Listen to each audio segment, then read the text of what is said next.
This council is here to deal with current crises. That was France's permanent representative to the United Nations, Nicolas de Rivera. Speaking through a translator at a Security Council meeting in New York Friday, he used an obscure council procedure to block a Russian request for a council session commemorating the 25th anniversary of the NATO war against Yugoslavia. The meetings requested by any members of the Council, whichever they be, upon current crises, and some of the crises on the agenda do mean that involve members of this Council, including permanent members, and it's quite normal that any meetings requested on this topic be organised.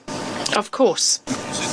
However, the Security Council is not here to replace historians or lawyers or jurisdictions. And so, upon that basis, President, I would, if you will allow, like to put the agenda for this meeting to the Council's approval. And I encourage all members of this Council to not support the organisation of this meeting. I thank you. This was the response of Russia's Deputy Permanent Representative, Dmitry Polyansky. Thank you, Mr. President.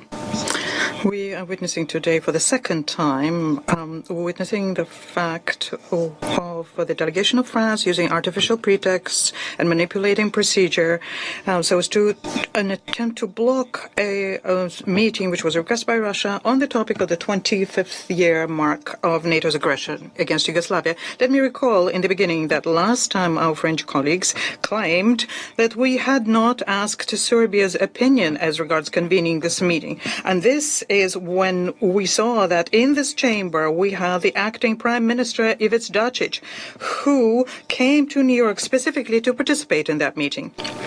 In other words, France was openly misleading everyone in front of cameras.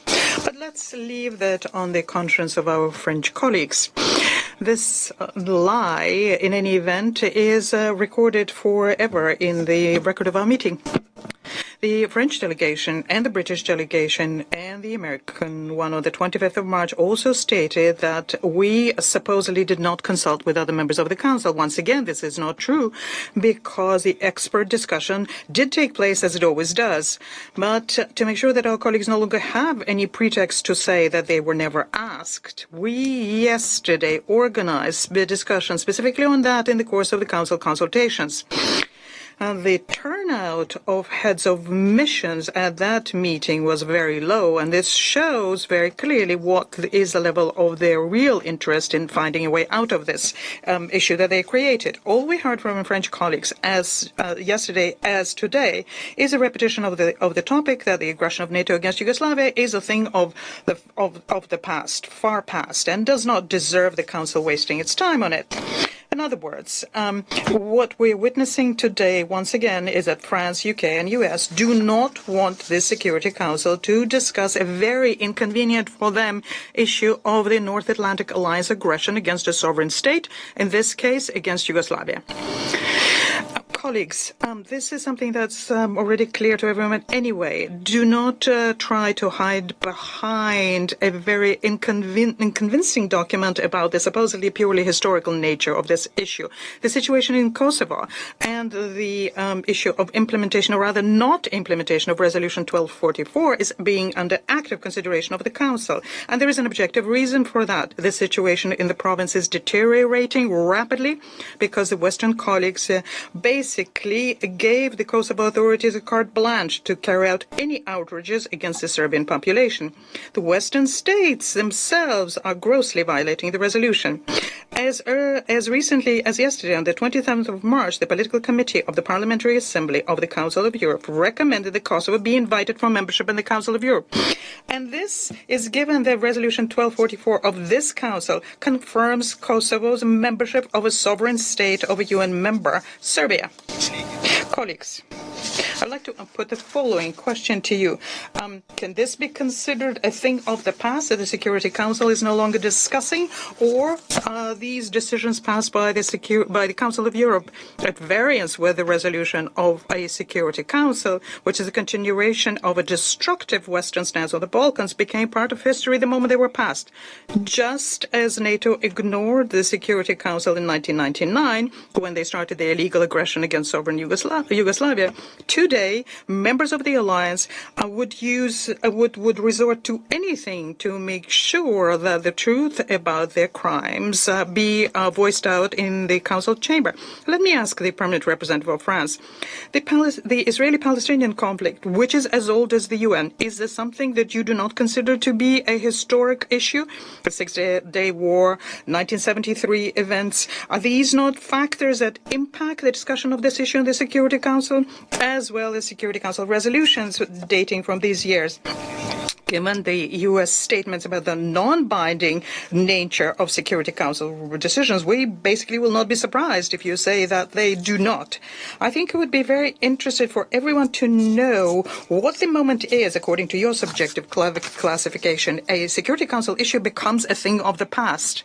Or are you asking that we automatically say that is a thing of the past when it's an inconvenient issue for France or its NATO allies? This hides the real issue for your concern, because that aggression is something that no one in the leadership of the alliance was held responsible for. And you're just simply afraid now that this issue will once again rise up fully. And what you're doing now is wordsmithing and procedural juggling to make sure this is not discussed in the Security Council.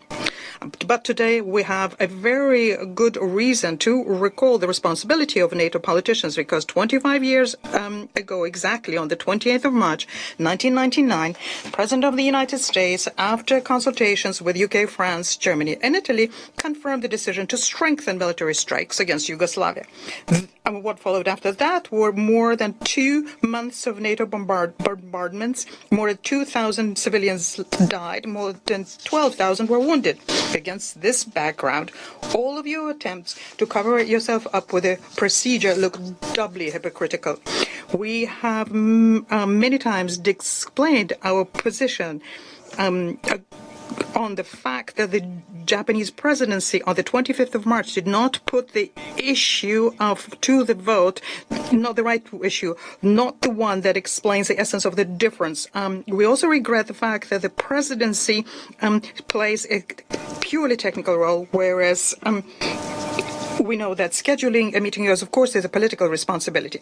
On the 25th of March, France, UK, and US opposed our putting on the agenda in traditional, directly related to a mandate and agenda item, threats to international peace and security. It's my understanding that today you're proposing another similar agenda item, maintenance of international peace and security. And I don't think that anyone will run the risk of saying that the situation of Kosovo, the underlying reason for it is for which is NATO aggression against Yugoslavia, is not related to international peace and security. I call on members of Security Council to think about what you will look like if you do not support a discussion on this item. I thank you. The Council President for March, Ishikane Kimihiro, the permanent representative of Japan to the UN, took the French position, which was joined in by the U.S. and its allies on the Council, and refused to set the meeting requested by Russia. For KPFK, I'm Don DeBar.